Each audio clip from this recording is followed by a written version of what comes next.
Hello, everyone. It's great to be here. So I think this is like the fourth or fifth panel of the day, if I counted correctly. And we're going to tackle together a really exciting topic, which is the cislunar economy, sustainable cislunar economy, and how is that going to prepare us to really go to Mars with humans and actually stay there. And we have an amazing panel here, so I'm going to introduce our panelists. We're going to have a bit of an introduction to the topic. We're going to have some opening statements. Each of the companies will discuss their role. Also, each of you, please share your favorite sci-fi movie with us in your opening remarks. So you can maybe, I'm buying you some time here. And then we have two poll questions. So get your phones ready, QR codes. We have two very exciting questions for you. So here on the end, we have Blair DeWitt. He's the CEO and founder of Lunar Station Corporation. Even the name of the company is really cool, right? So thank you for being here, Blair. Grant Anderson. Grant is the president, CEO, and co-founder of Paragon Space. I think, Grant, we've met before. You were in Arizona, right? There's the Biosphere 2. So if you don't know about Biosphere 2, Grant has a strong connection with that project and the history of that project, and life support, and how to really support humans in challenging environments. Grant, thank you for being here. Tim Mounsey is the Director for Business Development for Lunar Outpost. Many of you know Forest Mayan, right? And so you guys are in Colorado, Front Range. That's right. And you landed something on the moon, which I'm sure you'll tell us about very shortly. And then Connie Soper is here from Blue Origin. So she's located in Florida, and she's vice president for manufacturing operations and lunar permanence, and working on I think 4 very major programs right now, not just like design, but actually building them and making them happen. So thank you for being here. And to introduce this topic, I want to show you this picture. This is what we call the interplanetary supply chain network. To me, the cislunar economy and the interplanetary supply chain network are almost synonyms of each other. I mean, the cislunar is just the lower left portion, but then when you include Mars, you include the moons of Mars, Phobos and Deimos. Obviously, the proportions are very wrong here, but they're tiny, so we need to show them bigger than they actually are. And so we actually started working on this idea of an interplanetary supply chain at MIT back in 2004. And I remember when we first showed this, there was a lot of consternation, like this is like almost science fiction, right? But now it's becoming very real, as we will discover in this panel. And there's some things that are similar to Earth, like Earth supply chains. If you look at those nodes, some of them are orbital nodes, some of them are libration points or Lagrange points. We have surface nodes. And notice that almost every one of those nodes has a 3-letter code, right? Like airports, Boston is BOS. LHR is London Heathrow, right? LAX, DUB, SIN, so Singapore, Changi Airport. So the idea here is that every one of those locations is going to get an official 3-letter code, which is like an airport on Earth. And we can go and travel there. We can deliver infrastructure. We're going to have a flow of cargo and commodities and financial flows, human agents, robotic agents through this network. This is really what we want to discuss today. So without further ado, we're going to start talking about this ecosystem. And each of our panelists is going to share their piece of it. What is their contribution to that cislunar economy? Please, Blair, go ahead. Great, thanks, Holly. Hi, everybody. It's great to be back. Great to see familiar faces and new faces. Thanks for being here. So when we started off, we knew there was a data problem with the moon. We thought it was about the data acquisition and generation, but our clients quickly pointed out the fact that there was trouble utilizing the data that was already there. So we then started getting tasked to pull all the various decades of data together for the sole purpose of answering challenging questions for our clients. They have enough work on their plate getting to space, so the design, the deployment, and the operations. We help them answer very difficult questions. Where am I going on the moon that's optimum for my mission? How will I move about the surface of the moon? What's the environment like? The thermals, the micrometeorite activity, the radiation, and then mineralogy. So if you're going, you're probably going for mineralogy. And so we help clients understand where the mineralogy is that they're looking for. And finally, what's your power and communication solution look like? And all of this gets bundled into our Moonhacker intelligence platform. And so when clients are starting to plan their missions, they contact us early so that we can be part of the mission design team. Thank you. Excellent. So can anybody buy a subscription to your platform, or do you restrict it to companies, or how does it work? Yeah, so actually when we started building Moonhacker and getting investments for it, we were talking about a SaaS system. But just like the NGA, the end users don't want to log into a system, they want the answers. And I was at some conference with NGA, National Geospatial Intelligence Agency, and they were complaining about the same thing, like no one's logging in, they just want the answers. So what we found over the years is that the engagement is, you contact us, individuals, organizations, we get to work once we understand what the problem set is, and then we deliver the results.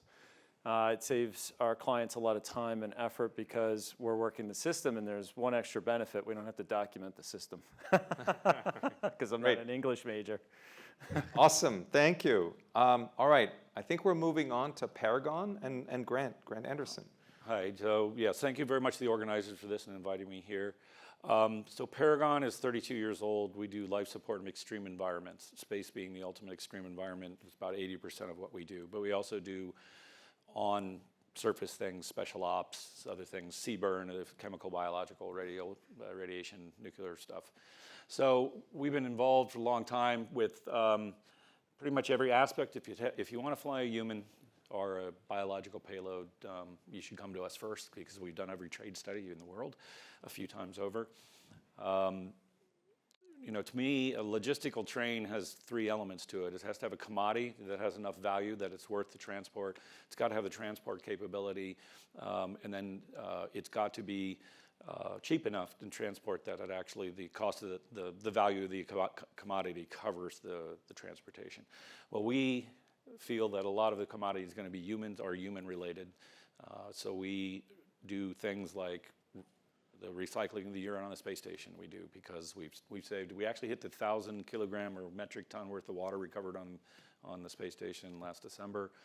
So that's to lessen the logistics train, but it's really making sure that we have the right things. Frankly, right now we can't go to Mars. No matter what anybody says, we can't take humans to Mars. There is not a life support system in existence right now that we know will get people to Mars and back. Pretty much everything else has an existence proof to it: propulsion systems, guidance, navigation guidance. Maybe not the landing system, but life support is still the long pole in the tent, and so that's what we concentrate on. Great, thank you, Grant. Lunar Outpost, all right. You guys were in the news a lot recently? Yeah, we were, and you alluded to it, Ollie. But again, thank you for the organizers for this event. It's been fantastic and really enjoyed all the panels. But yes, we landed a lunar rover on the south pole of the moon in March of this year. It had 3 MIT payloads on board, which we're super excited about, including a resource camera, a micro rover, and a human's disk, messages from all over humanity on it as well, including testing Nokia's 4G LTE surface communications network. Many of you probably saw that there was an off-nominal landing of that lander, so we didn't actually get the opportunity to deploy the rover, but we got a lot of great data from that mission. A lot of our subsystems reached TRL-9, and we're looking forward to our next mission next year as well with Johns Hopkins Applied Physics Laboratory and NASA, another rover mission. But really what I want to highlight, which is a huge focus for the company right now, is our LTV, the Lunar Terrain Vehicle, which is shown on screen here. This is going to be the next generation surface exploration vehicle for the Artemis astronauts, supporting Artemis 5 and beyond. but also is going to be really a game changer to facilitate the build out of the lunar economy. Not only allowing astronauts to explore unexplored regions of the lunar surface on the South Pole, but also to, this vehicle will have autonomous capabilities to prospect, to deploy commercial technologies and infrastructure. So if we're talking about a lunar power grid, if we're talking about comms, this vehicle will have the capabilities to deploy those systems. So it's really, I think we think, a game changer in the development of the lunar economy. Could you clarify for us, when we look at the cabin, is that a pressurized or unpressurized? So this is an unpressurized rover. The astronauts will be in their pressurized suits for the operation of this vehicle. We've already gone through extensive HITL testing at Johnson Space Center with astronauts in their pressurized suits. And I think just the bottom of this graphic is a depiction of what we think the future of the cislunar economy looks like, which is really swarms of autonomous robotics working together to deploy this infrastructure to do different tasks. We're not going to have astronauts swinging hammers, digging holes. Their time is extremely limited and valuable on the surface. So it's really, how can we have robotics and humans work together to really sustain infrastructure development. Great. All right, Connie, Blue Origin. Yeah, thank you. And as the rest of the panelists, that's great job putting this together. And thank you for inviting us here just to share a little bit about what we do. So Blue Origin's been around for about 25 years. Everybody's seen the Katy Perry flight on New Shepard most recently, which is depicted there in the lower left. And while that really brought attention to just how we engage other people in the space economy, we've been developing our own ecosystem within Blue and leveraging partners. So we've developed the BE4 series of engines, BE3, and several others in order to power not only New Glenn, the first and second stage, but also to support our Blue Ring lunar logistics platform, as well as multiple variants of Blue Moon. So down in the lower left is the depiction of what will be the crewed Mark II lunar lander, which we are getting ready to start manufacturing on in 2026, which is super exciting. And then we have an early variant of that, the Mark I cargo, which is getting ready to launch later this year. And so all of this is being done down at Cape Canaveral, Florida, leveraging the same or similar manufacturing processes that we use on New Glenn, driving down the cost of fabricating the vehicle and our ability to be more responsive to any customers that may want to go to the moon, whether they're government agencies or private. So maybe a quick question, the students here, like if you could pick one manufacturing process, because we heard a lot about 3D printing, right, for many years, but one of them that you got to know this one, which one would you pick? What's your top of your list for manufacturing?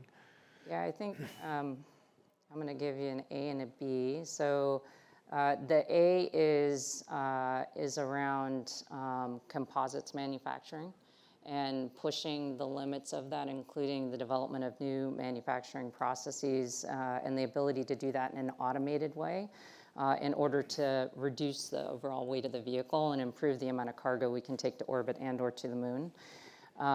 While that's been around for a long time from a commercial aviation standpoint, I would say varying levels of use happen on launch vehicles and, more importantly, the vehicles that will take us back and maintain our presence on the moon, and we're developing some of those processes now. The other one is probably stir friction welding, more specifically, and that allows us to do a multitude of things, including speeding up the manufacturing time of the launch vehicles and the lunar landers, as well as ensure that the material properties around all of that can be very well predicted and understood in that environment. Composites and FSW. Yes. Great. Okay, we're going to go to our first poll question very soon, but we forgot something. What did we forget? Movies. Yes. Oh. So, Blair. There's a Sam Rockwell movie called Moon. I love it. I love the vision of it from an industry perspective and the benefits to Earth of that industry. Great. You're not going to like my answer. None. My wife won't go with me to a sci-fi movie because I'm always muttering under my breath about something. Yeah, I just, unfortunately, with too many degrees in different things, and it's just always a little bit grating to me when something happens. Although I can suspend disbelief sometimes, but I'm going to stay neutral and just say That's good. That's actually a great answer. I think from a realistic standpoint, I mean, Apollo 13 is a great movie to, I think, really a real example of the ingenuity of the human spirit and what's possible. And then my comedic answer is Galaxy Quest. If everyone's ever seen that film, it was in '99 that came out. It's a take on if the actors from Star Trek actually got put into a real Star Trek scenario. It's a great movie. Great. Yeah, I'm going to break the mold a little bit with the series. I would say Star Trek in total because it depends on which movie Which and which series? series you're in, but they continue to reinvent themselves and evolve, which for what's happening in the space economy today, and specifically when we get off-world, we have to be able to continually reinvent ourselves and reinvent the technology that's going to help us sustain. So I'm always, they're always solving some problem in some new and inventive way, even if it has to suspend in reality a little bit, but that's mine. Great. For me, I would have to say Space Odyssey, 2001, Stanley Kubrick. A couple of reasons for that. 1968, that's the year I was born. But also, if you watch Space Odyssey, it's now, what, 50, 55, 56 years later, that movie still feels fresh, right? It doesn't feel dated at all. And so I love that movie. I think it's a classic. Yeah. Great. All right. So are you guys ready? Are you guys ready? Yes. There we go. All right. So here we go. Poll question number 1. And it's not listed here, but I believe the question is, what is the total amount of mass that we have landed, or that could be soft landed, crash landed, the total amount of anthropogenic, artificial, human-generated mass that we have landed on the moon to date? In lunar weight? Mass. Mass. Oh, the mass. Mass, not weight. Okay. All right, so yeah, if you guys would go there, and it should be working, right? Is it working? And then if we could start showing the answers as they come in, that would be excellent. So how much mass have we landed on the moon to date?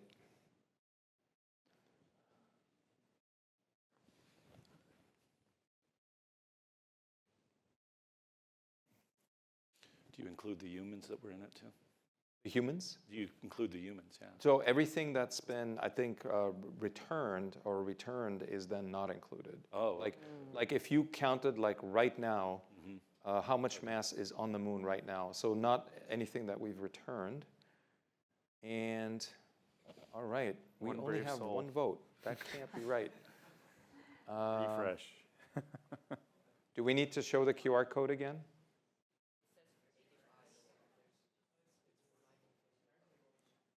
Refresh the answers. Refresh.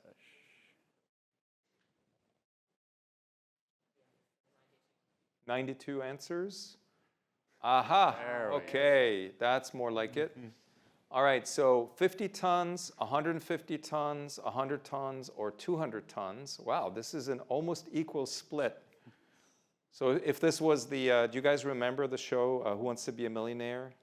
And you get the audience, help from the audience? This is no help. Not right? helpful. This is totally not It's helping. not helpful. So what do you guys think is the right answer? Our esteemed panelists. Now I'm putting you on the spot. Yeah, I would go with the 50 tons also. 50? We're closer to 100. I'd say 100, yeah. 100? Yeah, 100. So it's actually 200. Oh. 200 tons, and it's about 103 objects. So that includes, obviously, the descent stages from Apollo that are still left behind, those 6 descent stages. S4Bs, empty ones that were crash landed. Just the dry mass, obviously, right, and whatever residual fuel there was. It includes all of the Luna missions, right? The Soviet and Russian missions. It includes Chang'e, the Chang'e series from China. So it's about 200 metric tons that we've landed so far. All right, so I think we're going to go on now with our next topic. So let's talk about this cislunar economy, right?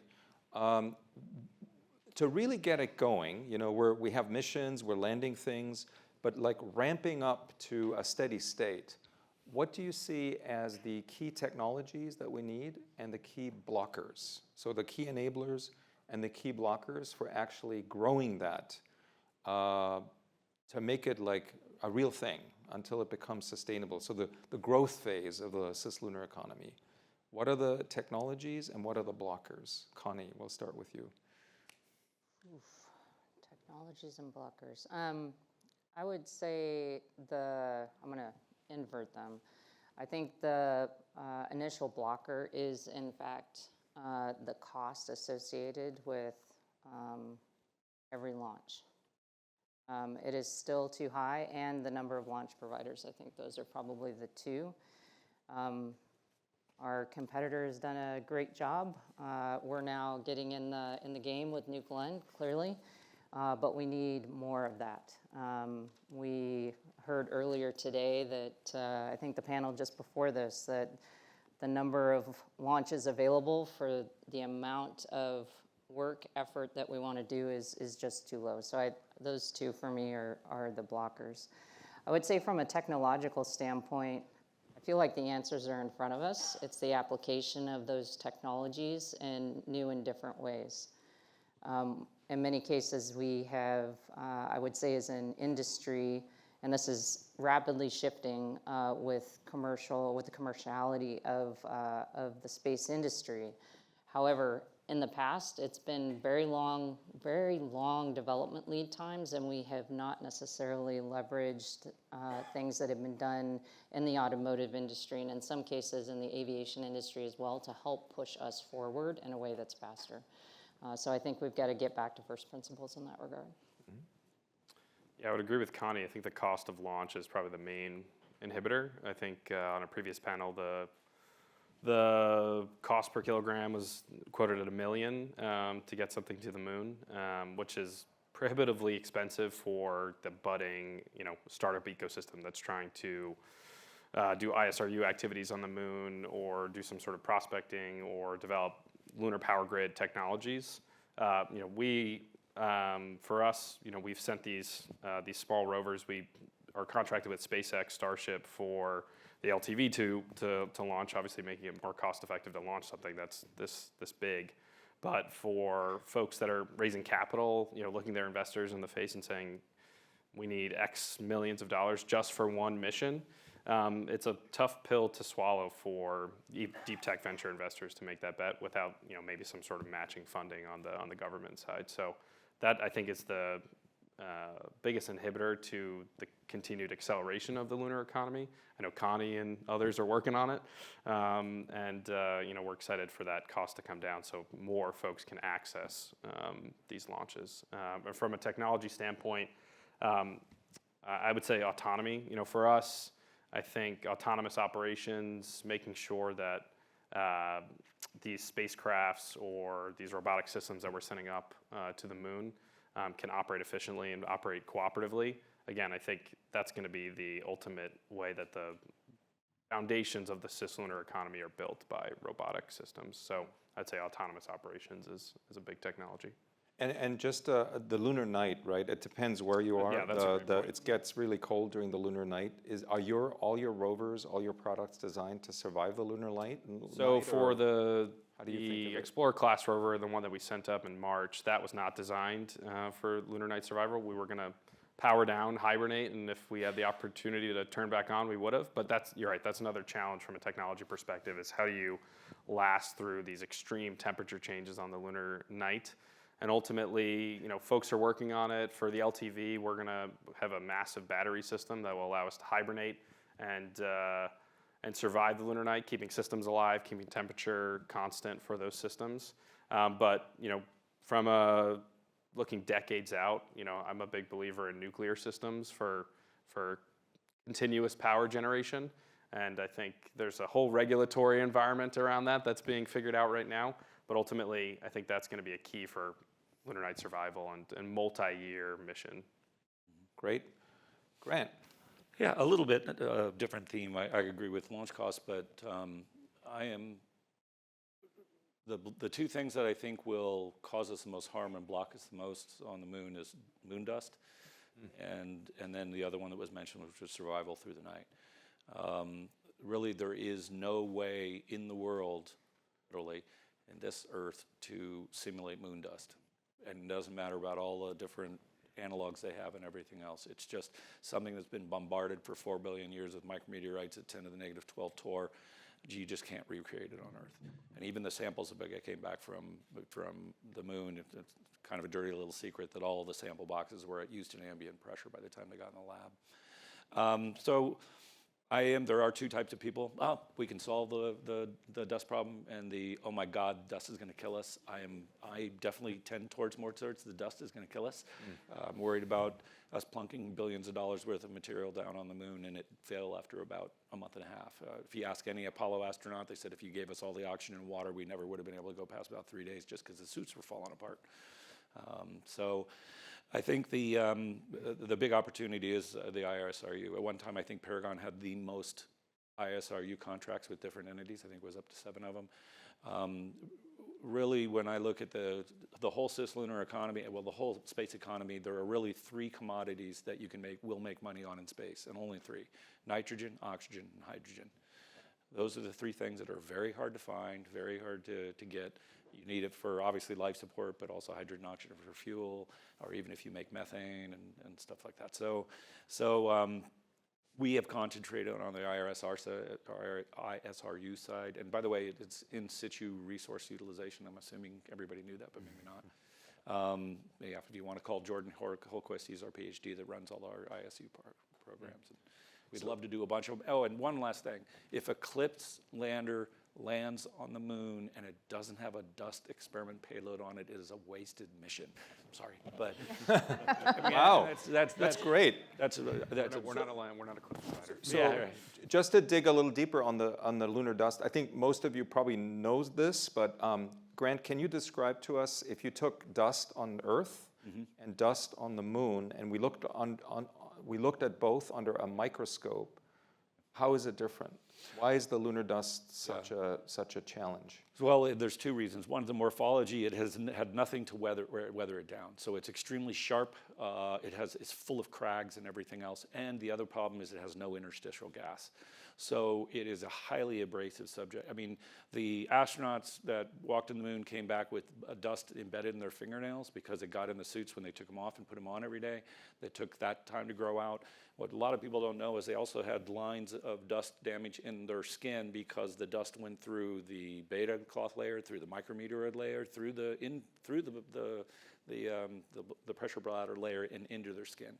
It's just extremely intrusive.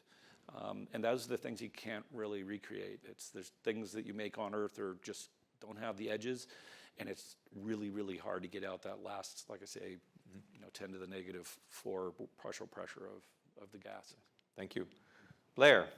Yeah, so to build on everything that's been said, I would say autonomy is the key to success. It mitigates and limits risk exposure to humans.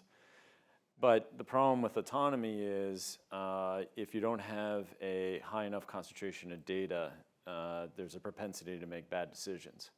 And so as we need advanced, sophisticated autonomy, the level we operate, but you don't have the data to support that, you get a chicken and egg, because the only way we're actually going to get the data that we need to feed these autonomous systems is to have autonomous systems there generating it. So there's going to be a lot of losses in the beginning because of the lack of data, but as more missions go, as more data is generated with new sensors, that can then feed the next generation. And we need, just by Moore's law, I mean, we need like 5 generational spurts for the real level of autonomy to succeed on the moon. Great, thank you. All right, so I don't know about you guys, but I've been to a lot of panel sessions where the panel just talks and talks amongst themselves. We want to hear from you now. We'll definitely have one more round of statements, but please, let's open it up for Q&A. Any questions you have? Any comments about the cislunar economy? Go ahead. And if you just mention your name as well. Yeah. Sure. Hi, I'm Gidon. I'm a master's student at Boston University. Thank you for a great panel, first of all. I had a question about the terminology that we're using to talk about all these activities. If the initial idea, at least for the first stages of operations, is something akin to an Antarctic base, which is underpinned by an industrial supply chain, we don't tend to refer to an Antarctic economy. So why should we think about lunar activities as an economy? Is that the right terminology? If it's not, why not? And if it is, why should we think about it that way? Well, from my perspective, economies are localized. So any activity that creates beneficial outcomes on the moon is a localized lunar economy. There'll be a Martian economy. And when the lunar economy starts getting active, it will produce value. At first, it'll be localized value. Then that value will be able to be extended back here onto Mars or any other mission that may not be going to Earth or to Mars, that the moon can help participate and add value in the global or soon to be solar economy. So we talk about the American economy, Canadian economy, but there's a global economy. And so at some point there'll be a solar system economy. Mm-hmm. So we're just looking at the very local economic drivers. Antarctica, any thoughts about? Yeah, and I would say it's not really parsing semantics here, but there is an economy. There's a budget for the whole the South Pole research. You know, the Australians and New Zealanders fly in stuff.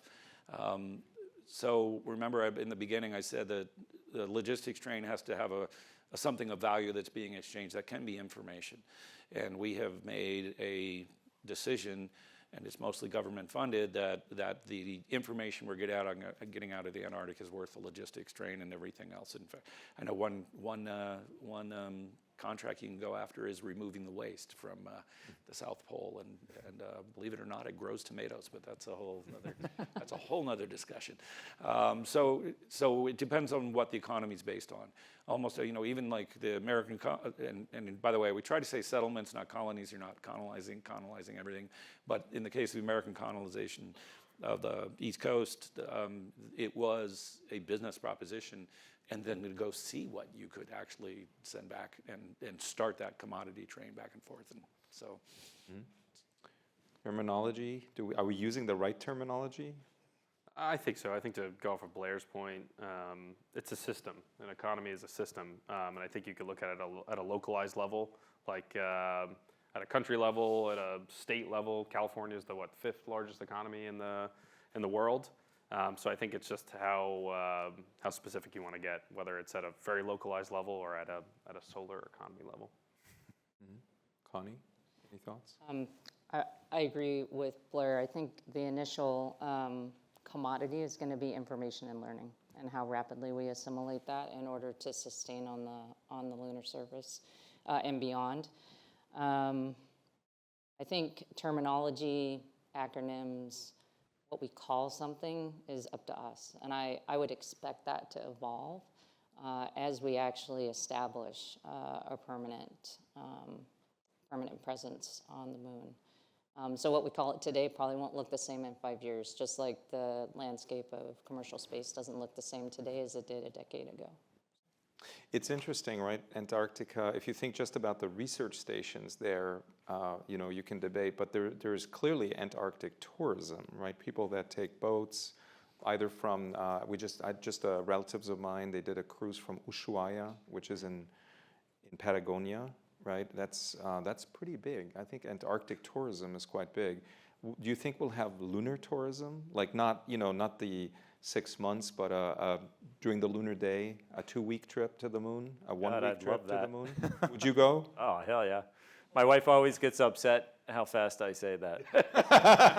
But I tell her, I'm coming back. Well, that's good. Sometimes my wife, I think she says, no, go, go. So would you go I would. as a tourist? Yeah, to the moon? my husband asked me regularly if I had the opportunity to. We refer to it as ride the rocket. If we had the opportunity to ride the rocket, even to go into Earth orbit for some period of time, would you do it? I said 100%, knowing the risks. Same here. I think what we're seeing today with the emergence of commercial space flight and how we're engaging a broader public, I think eventually we have to get there. Great. All right. So since we're talking about the economy, is it truly an economy or not? You can't have an economy without talking about money, right? So let's go to our second poll question, which is about money.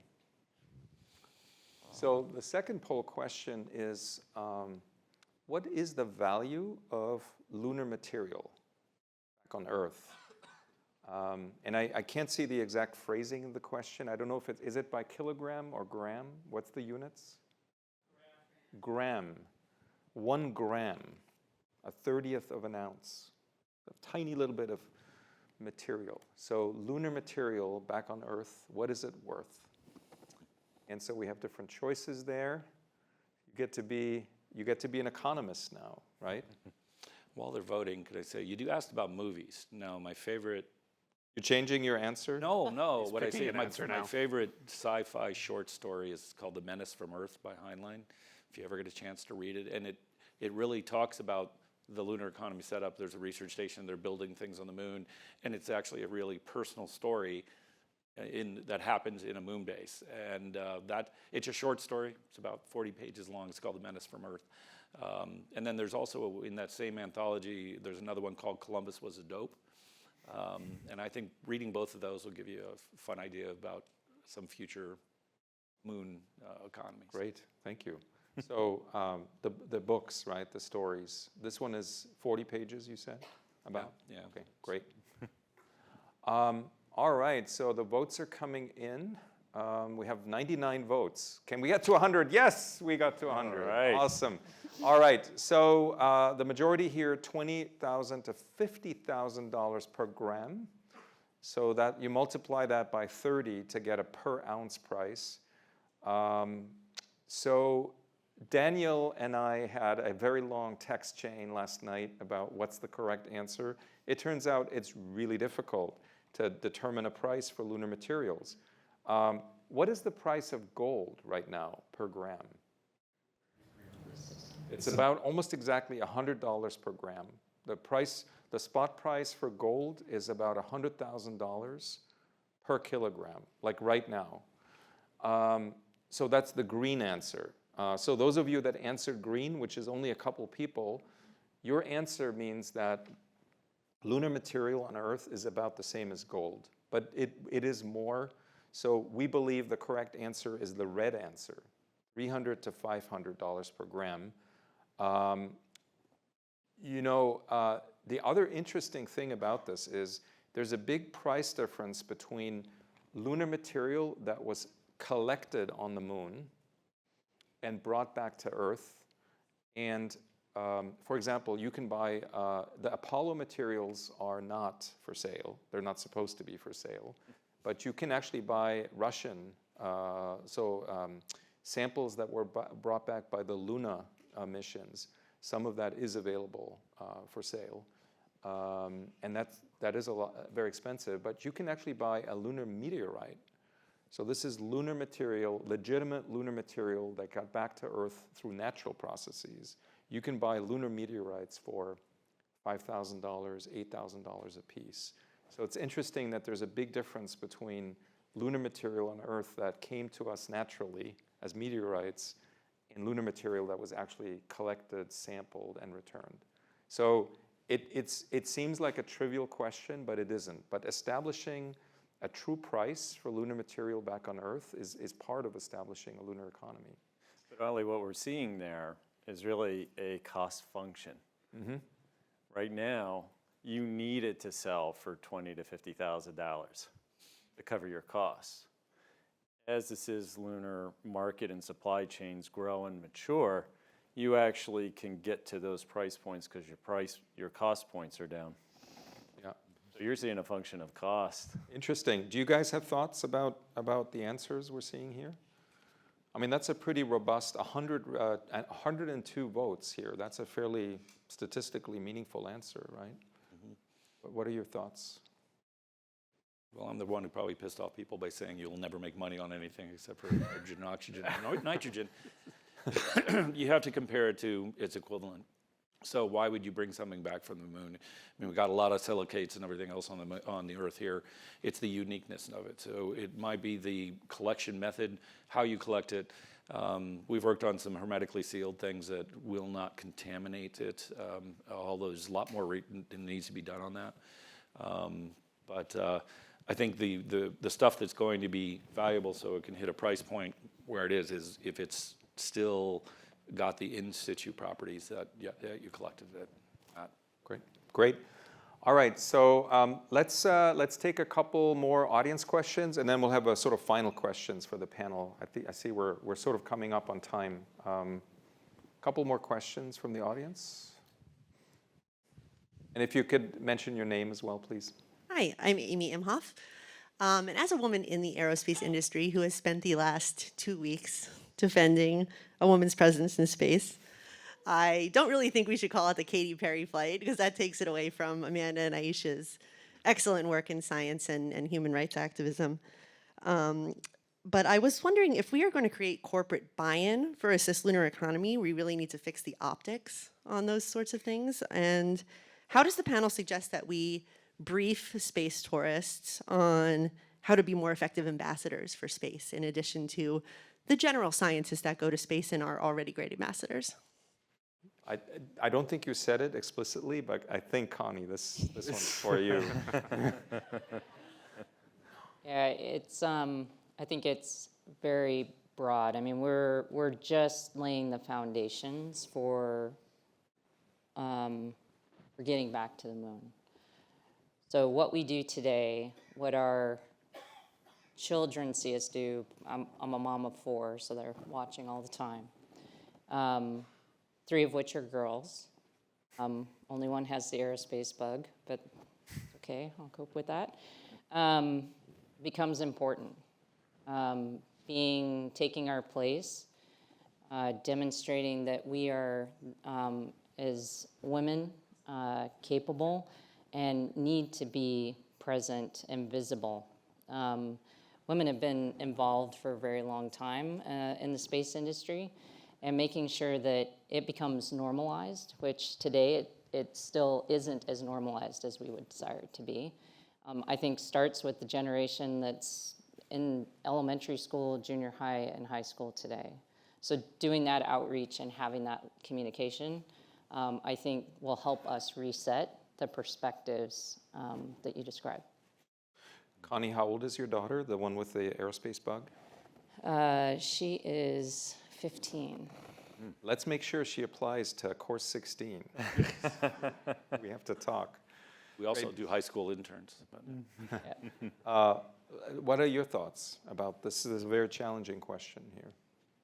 Well, a lot of people don't know this, but Paragon was a woman-owned company for the first 22 years of our life. I started the company with 3 women, 2 guys, 3 women.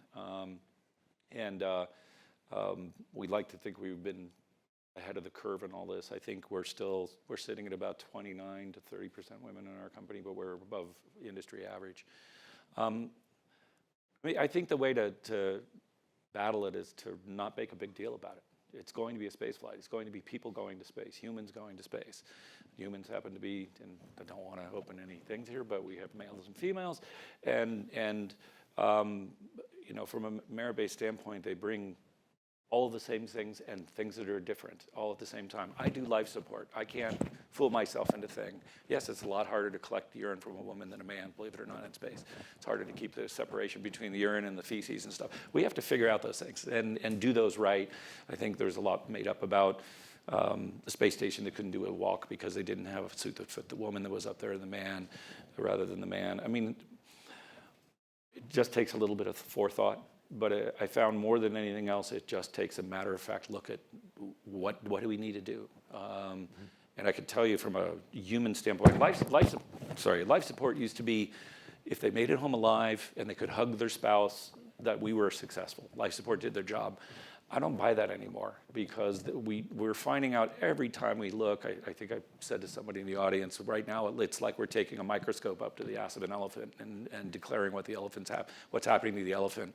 We've got to monitor the whole body and find out what's going on. And you've got to monitor both male and female bodies because they will react differently to their epigenetic expression associated with microgravity and stuff in the radiation environment will be different if we don't send both up and we don't monitor them in the same way. You know, a lot of people said that a lot of studies were done only for men and not women in the past 1950s and 60s medical. So all the women's diagnoses were extrapolated from a bunch of guys. We can't do that. We can't make that mistake. Great. Just to build on that real quick, if we think about our sector as something that's scarce, it creates challenge and barriers. And it's quite the opposite. There's no scarcity here. We don't have enough people doing the good work. So there is room for everybody. And if anyone deludes themselves that there's not enough room for the next new budding entrepreneur, I'll talk to them. Great. Let's get one more question, and then we'll do our final question here. Yes, please.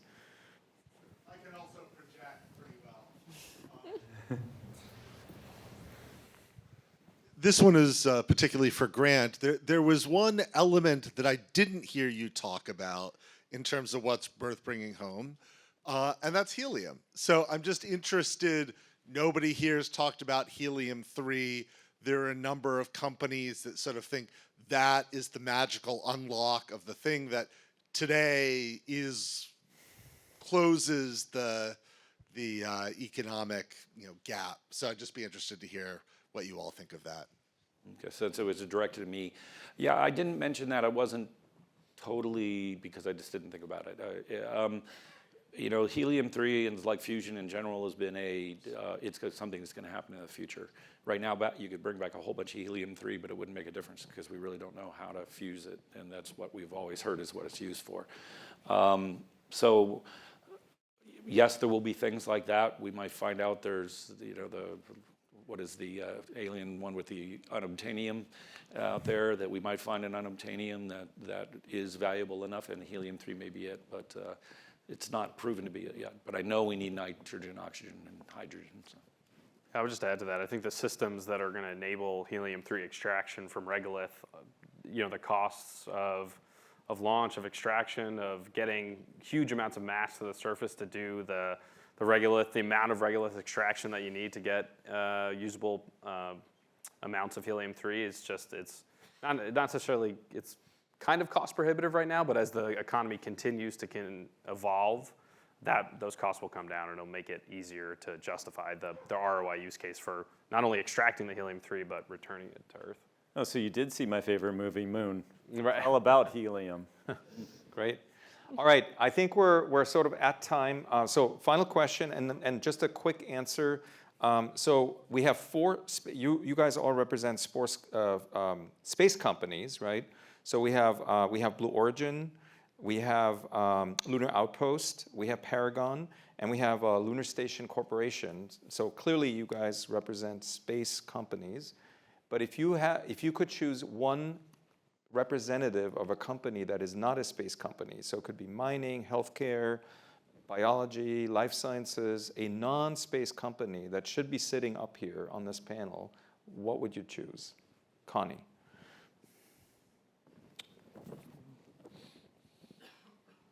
Starting to feel for Connie. Yeah, that's there's a lot of options. Could be a Hilton, right? The hotel. Yeah, no, I was thinking more in the healthcare space, and one didn't come to mind. But what it's going to take care of the humans, whether on the moon or in orbit, I think there's a lot of work going on in that arena, but I don't think we fully understand it yet, and I think it's going to come out of the medical sector. Medical, yeah.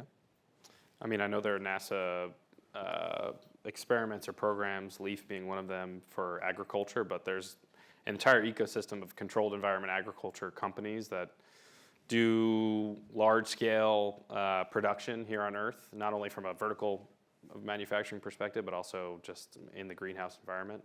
And I'm sure they could have some interesting, valuable knowledge and tidbits to add to how we sustain human presence on the moon and beyond. It's funny, if you look up the NASA Space Food Challenge, we just awarded $1 million last year. I was a judge on that for 3 years, which is exactly that going through. But I agree with Connie, it's probably medical. I've done whole speeches on the how hard it's going to be to do medical in space. And in fact, I have a plane in 2 hours to New York because my meetings over the weekend are on exactly that medical treatment in space. I would say I'm involved in the NASA USGS workshop for subsurface exploration, and it is always fun to hang out with miners. Mining. The mining industry they're wildcats. We have a couple of Canadians here that love to go out with a pack, a hammer, and I think a gun. And you'll see them in 3 weeks. All right. Well, we hope you enjoyed this panel. Let's give a hand to our panelists, please.